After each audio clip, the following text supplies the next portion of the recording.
Poursuivons cette page culture avec des interrogations.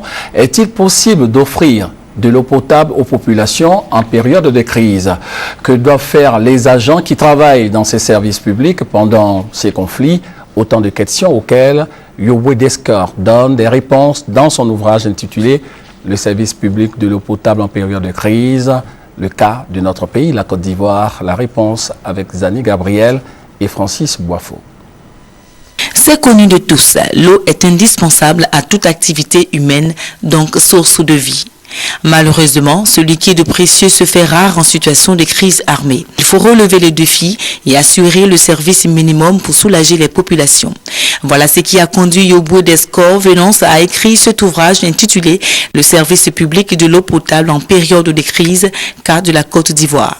C'est un livre témoignage de 135 pages édité aux éditions Serap. Il raconte les difficultés auxquelles étaient confrontées les populations des zones centre, nord et ouest de 2002 à 2010. Il s'agit entre autres de l'absence de centres de santé, du manque d'électricité et d'eau. De l'ouvrage que j'ai pu pour franche, qu'on a appelé la zone tampon ou la zone de confiance.